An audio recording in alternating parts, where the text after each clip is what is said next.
Alors voilà, merci pour le comité d'organisation de m'avoir confié cette lourde tâche, bon, qui est normalement celle des oncologues.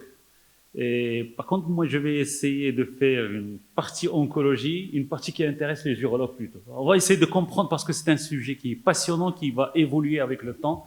Et je crois que dans la salle, on est tous un petit peu brouillés par le nombre d'études qui sortent, par le nombre de médicaments. On ne sait pas comment les utiliser, comment choisir, etc. Si vous suivez la communication, vous allez avoir des critères pour discuter avec vos oncologues dans les RCP. C'est ça le but. Le but, c'est d'aller dans la RCP avec des arguments pour discuter les dossiers des patients parce que la RCP va devenir inévitable, si j'ose dire. Comment on va traiter ça? On va voir la première ligne des traitements qui a été validée et qui a fait beaucoup de bruit. Hein, donc la première ligne de traitement dans le cancer de rein métastatique. Quelle est la meilleure façon de faire la néphrectomie en 2025? Est-ce qu'on doit considérer les métastases dans la prise en charge de ces cancers? Comment choisir entre les traitements? L'évolution, qu'est-ce qui arrive dans les pipelines? Après l'échec, qu'est-ce qu'on fait? Et on verra une petite conclusion par la suite. Donc on commence par la première chose, qui est la timeline. Vous voyez, il y a beaucoup de drogues. Vous ne pouvez pas maîtriser tout ça. Vous ne pouvez pas lire toutes les publications sur les différentes drogues, mais vous voyez que depuis l'approbation du Sutent en 2005, vous avez en 2005 et 2009 6 drogues qui ont été approuvées. Entre 2012 et 2016, 4 grandes drogues qui ont été approuvées, les TKI, les immunothérapies, les mTOR, etc. Et c'est ces drogues qui ont été approuvées à partir de 2016 qui ont permis de commencer les études que vous connaissez tous, les famous studies sur les doublettes. C'est la combinaison des traitements. Donc, on va essayer de voir tout ça. Avant, je vais juste souligner en rouge, en noir, ce que vous voulez. Toutes les études actuellement, tout ce qui concerne le cancer du rein métastatique, est basé sur les critères IMDC. Donc, il n'y a plus besoin d'aller voir ailleurs. C'est ce qui a été approuvé. Ça a été validé dans des études de first line et de second line. Donc, il y a toujours les courbes qui sortent en fonction des facteurs de l'IMDC favorables, intermédiaires et défavorables. Donc, à partir de maintenant, dès que vous avez un malade, essayez de le classer, premièrement, avant de discuter avec vos oncologues, pour savoir où vous allez aller, parce que c'est un des critères du choix du traitement. Et vous allez voir pourquoi. Alors, je fais un bref rappel. L'arrivée du schéma thérapeutique basé sur l'immunothérapie a encore renforcé l'efficacité du traitement systémique, ça on est d'accord. 5 schémas thérapeutiques. Hein. Vous avez 5 schémas thérapeutiques, j'ai essayé de résumer pour que ça soit clair, parce que si je commence à rentrer dans les détails, ça va devenir vraiment ennuyeux. Toutes ces études ont amélioré la survie sans progression et la réponse objective. La réponse objective au cancer, je n'ai pas le temps pour expliquer tout ça parce que ça nécessite d'expliquer ce que c'est que le RECIST version 1.1 qui utilise les radiologues pour définir la réponse objective, etc. 4 d'entre elles ont démontré un bénéfice en survie globale, ce qui est un très bon résultat par rapport au sunitinib. Ce sont les combinaisons thérapeutiques approuvées par les FDA, en première ligne, que vous allez trouver dans tous les guidelines, INCCN, URAU, tout ce que vous voulez. Et ces 5 études, il y a une étude qui a associé IO. Je vais commencer à dire l'immunothérapie, c'est IO, Immune Oncology. Et immunothérapie anti-VEGF ou TKI, ce que vous voulez. 4 études, toutes ces études qui ont combiné le TKI ont été comparées au Sutent comme bras contrôle. La première, c'est une étude qui est vraiment très solide, parce que c'est une étude avec un grand suivi qui a été mise à jour par plusieurs reprises, qui combine le nivolumab et pilimumab. Donc c'est une étude, ça c'est le design de la Checkmate 214, qui a randomisé les patients pour recevoir niveau et pi versus sunitinib, chez les patients, groupe intermédiaire et défavorable du cancer de rein métastatique, et elle a démontré que tous les critères utilisés pour l'évaluation du cancer, de la réponse au cancer, ont été améliorés. Et donc, c'est une étude qui a fait beaucoup de bruit. Voilà les courbes de survie sans progression. L'association a montré une meilleure résultats en bénéfice de survie globale et de survie sans cancer. Par rapport au sunitinib, l'avantage en survie sans progression est de 3 mois, une diminution de la mortalité de 37% quand même par rapport au sunitinib. Il faut savoir que de 24%, c'est-à-dire le quart des patients n'avaient pas de néphrectomie, et que l'étude, l'association IVI-NIVO-IPI a montré même une très bonne efficacité, quel que soit le statut du patient, néphrectomie ou pas. Voilà la courbe de la survie sans progression, et il faut savoir que cette étude a été mise à jour à plusieurs reprises. La dernière mise à jour, je crois, moi je ne sais pas, est-ce qu'il y a une autre mise à jour, à ma connaissance, c'était à l'ESMO 2021, avec un recul à 5 ans, les résultats de la première présentation sont maintenus. Donc la survie globale, le hazard ratio est resté à 0,6 et c'est une étude qui a démontré, même après à 5 ans, une meilleure également, une survie sans progression par rapport au Sutent, parce que les bras, enfin les deux courbes de la survie sans progression se séparaient au fur et à mesure qu'on allait dans le temps. Alors, les autres études, c'est la combinaison IO anti-VEGF ou les TKI. Vous connaissez tous la Checkmate 9ER, la Keynote 426, la Javelin Renan et la Clear qui a randomisé 3 bras. Je vais essayer de passer rapidement les courbes parce qu'on n'a pas le temps pour entrer dans les détails, sinon on va rester jusqu'à l'après-midi. La Keynote 426, le taux de réponse objectif était de 60%, 60% par rapport au sunitinib. La médiane survie sans progression était de 15 mois et la survie et le taux de survie, mais le taux de survie à 12 mois était de 90% des patients. Dans le groupe témoin, c'était la moitié avec le sunitinib. Vous aviez 35% des patients avec un P qui est fortement significatif, que ce soit sur le taux de réponse, sur la survie sans progression. Donc, le bénéfice du Pembro plus axitinib, qui est actuellement adopté par tous les oncologues, a été observé dans les groupes à risque intermédiaire et défavorable, indépendamment de l'expression du PD-L1. Quelle que soit l'expression du PD-L1, il y avait un bénéfice. Le suivi à 4 ans révélait que la majorité, 73% des patients ayant reçu l'association étaient toujours en vie, sans apparition d'effets secondaires majeurs, ce qui est très important. Les résultats à long terme renforcent encore donc l'approbation de cette association. Autre étude, enfin ça c'est là, j'en ai parlé, la Javelin Reynald. Qu'est-ce qu'elle a comparé? Elle a montré l'efficacité de l'association avelumab-axitinib par rapport au sunitinib également. Elle a randomisé à peu près 886 patients. C'est une étude vraiment colossale. Pour les patients avec des tumeurs PD-L1, la médiane de survie sans progression était de 13 mois et le taux de réponse objectif était de 55% quand même, la moitié des patients. Avec le traitement combiné, contre 7 mois, encore c'est la moitié de ce que vous gagnez avec le sunitinib, et le taux de réponse était de 25% contre 55% quand même. Le taux de réponse, la même chose, le taux de réponse de survie sans progression, c'était la même chose, on avait un net bénéfice à l'association contre le sunitinib. La Checkmate, c'est la même chose, association Cabo-Nivo, par rapport au sunitinib, chacun des 3 principaux critères d'évaluation systématiquement pris en compte en oncologie pour les décisions thérapeutiques a été amélioré, que ce soit la réponse objective, la survie sans progression et l'overall survival ou la survie globale. Mais la question du maintien de résultats à long terme dans cette étude reste posée et peut-être qu'il y aura une réponse dans une mise à jour par la suite. La Checkmate qui a combiné cabozantinib et nivolumab avec 3 bras, elle a démontré, avec 2 bras, elle a démontré également les mêmes résultats. C'est-à-dire qu'on avait un gain de survie sans progression de 16 mois contre 8 mois pour le sunitinib, toujours le double de ce que vous avez avec le sunitinib. Quelle que soit l'association, vous avez le double. La Clear, c'est un design qui est un petit peu différent. Elle a randomisé les patients atteints de cancer de rein métastatique non traités pour recevoir soit l'association lenvatinib-pembro ou lenvatinib-everolimus. J'arrive jamais à prononcer les everolimus, je ne sais pas. Chacun a été comparé au sunitinib. Le taux de réponse objectif pour l'association lenvatinib-pembro était de 71% avec 16%. Par contre, l'association lenvatinib-everolimus n'a pas montré de supériorité par rapport au Sutent.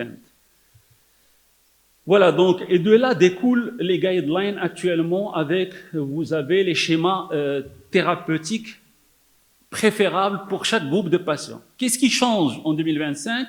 Les Américains, pour les Américains, l'association IP-niveau chez les patients de risque favorable. Certains médecins oncologues américains commencent à le prescrire. Ce n'est pas encore accepté par les Européens ni dans le reste des guidelines. Une chose à prendre en compte quand vous traitez ces patients, c'est ceux qui ont la composante sarcomatoïde. Alors, pour la composante sarcomatoïde, je vais le dire encore une fois dans la présentation, c'est des tumeurs qui sont agressives, qui vont stimuler le phénotype immuno-inflammatoire avec l'activation des voies immunitaires, l'expression accrue des gènes de la machinerie de présentation de l'antigène, une augmentation des cellules tumorales cytotoxiques et un taux élevé de PD-L1 sur les tumeurs, ce qui fait est la seule association qui a montré une efficacité dans les cancers de la métastatique avec une composante sarcomatoïde, c'est l'association IP-niveau. Et donc là, les guidelines sont clairs. Vous avez une composante sarcomatoïde avec un cancer métastatique, c'est la seule prescription que vous avez sous la main. Deuxième chose, bon, ça c'est le côté qui intéresse les oncologues, ce qui intéresse les urologues. La néphrectomie cytoréductive. Eh bien, une information pour les urologues. La néphrectomie est indiscutable. Il n'y a plus débat, il n'y a plus à dire il faut la faire, Carmena a dit, etc. Maintenant, tout le monde s'accorde pour dire que la néphrectomie a une utilité. Le seul problème qu'on se pose, où la placer? Comment faire? On l'a fait avant les TKI, après les TKI, avant l'immunothérapie, après chez quel patient, etc. On va voir. Quand je fais la recherche juste sur 2024, vous avez à peu près 80 articles qui parlent de timing, hein, de comment placer la néphrectomie par rapport au traitement systémique. Je ne peux pas lire les 80 articles, donc je vous ai dit là où tout le monde s'accorde pour dire qu'il ne faut pas la faire. Low performance stage, les groupes pauvres, défavorables, et quand vous avez la différenciation sarcomatoïde, là, il ne faut pas la faire. On va aller voir quelques articles qui sont vraiment très intéressants. Le premier publié dans l'European Urology, tout ça c'est 2024, donc qui a proposé une théorie en disant que, puisque le cancer du rein est un cancer qui est très immunogène, il y a un syndrome paranéoplasie que vous connaissez tous. Ce syndrome va entraîner une cachexie avec une immunosuppression. Laquelle immunosuppression va faire quoi? Elle va limiter la réponse du corps ou du malade au nivolumab et à l'immunothérapie en général. Donc, si on fait la néphrectomie, on va reverser ce syndrome paranéoplasique et le malade va devenir beaucoup plus réceptif à l'immunothérapie. Donc, qu'est-ce qu'ils ont fait? Ils ont vu tous les patients, 385 patients éligibles, 24 avaient une néphrectomie différée après le traitement immunologique, 182 avaient la néphrectomie puis le traitement et 179 n'avaient pas de néphrectomie en analyse multivariée, pas en univariée.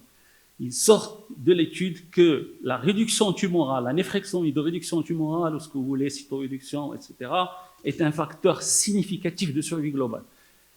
Je dis ça c'est des études qui ont des billets, qui sont rétrospectives de registres, etc. Mais c'est ce qu'on appelle the way to go. C'est-à-dire, on vous montre le chemin, on sait qu'il faut des études plus solides, on va en parler.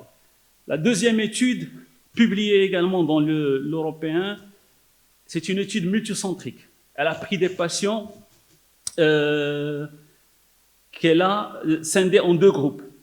148 ont eu des TKI, puis la néphrectomie. 41, vous allez me dire que c'est un petit groupe, et c'est toujours des essais thérapeutiques pour vous dire est-ce que ça marche, ont eu l'immunothérapie, puis la néphrectomie. Premier objectif, all-cause mortality. Le deuxième objectif, c'est la survie sans cancer et la survie globale. Et la même chose, en faisant les statistiques Kaplan-Meier, on voit qu'il n'y a pas photo. À 5 ans, vous aviez 51% de patients qui étaient vivants et 83% de cancer spécifique survival contre à peu près le tiers des autres patients qui ont eu les TKI plus la néphrectomie. Donc, la conclusion est simple. Le traitement systémique à base d'immunothérapie doit être le premier, suivi de la néphrectomie, et non pas le traitement par TKI. Donc ça, c'est le but de cette étude, c'est la conclusion de l'étude. Une autre étude a fait la même chose. Est-ce que l'impact, elle a posé la question, est-ce que l'impact de l'immunothérapie avec la néphrectomie était favorable?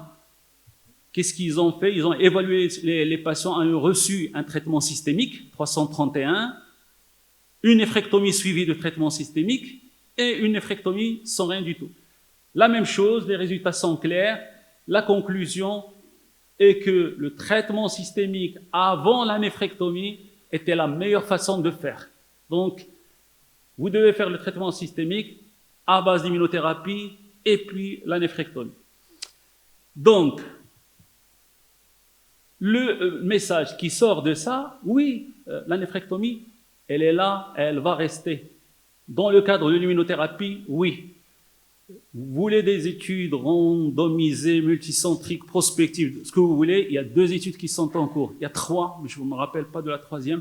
Il y a une qu'on appelle la Nordic Central, qui est des pays scandinaves, qui s'est proposée de prouver que la néphrectomie après l'immunothérapie va améliorer la survie globale des patients. Et par la même occasion, les auteurs ont proposé de voir est-ce qu'il y a des biomarqueurs. Ils vont recueillir le sang, ils vont faire des tests génomiques, etc., pour avoir une idée sur les facteurs qui améliorent la survie. Résultat en 2030. La deuxième étude, c'est la Probe Study, qui est une étude américaine. La même chose, répondre à la question, est-ce que la néphrectomie améliore a un impact sur la survie globale? Mais c'est une étude de non-infériorité qui a une valeur statistique beaucoup plus solide parce que l'hypothèse, elle va d'emblée, en recrutant les patients, dire que oui, nous, on est convaincus. Donc, sur le plan statistique, c'est un peu mieux que la Nordic Study parce qu'on dit que la néphrectomie will improve. Donc, elle va améliorer. Donc, on est parti sur cette hypothèse. Donc, ça va améliorer, on va voir. Les résultats, c'est en 2033. Mais actuellement, que dit la littérature? Dans les grands articles, c'est la sélection des patients. Et ça, c'est la RCP. Vous ne pouvez pas le faire dans votre bureau, dans votre... je ne sais pas où. Ça, c'est la RCP où chaque patient va être un casse-tête pour avoir la meilleure formule, le meilleur algorithme pour le prendre en charge. Voilà, donc ça, c'est la néphrectomie. Qu'en est-il de... Maintenant, vous allez me dire, dites, il faut faire le traitement immunothérapique et faire la néphrectomie. Après, est-ce que ça rend les choses difficiles sur le plan chirurgical?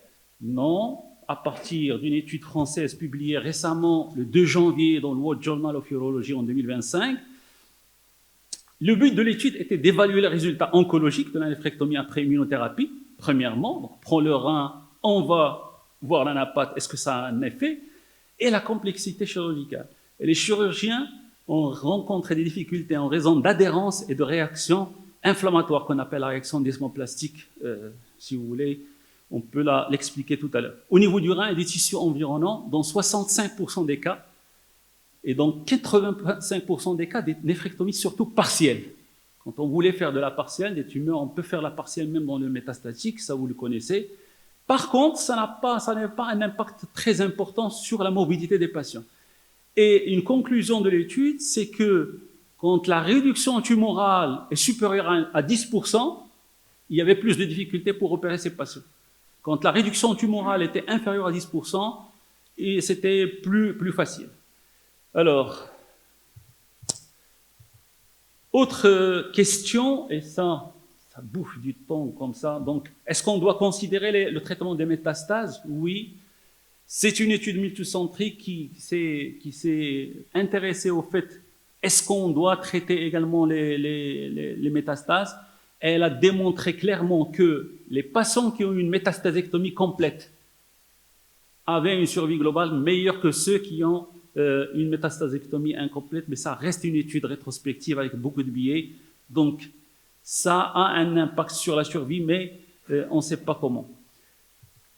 Comment choisir? Alors là, c'est la question la plus difficile du topo et qui va prendre forcément beaucoup plus de temps.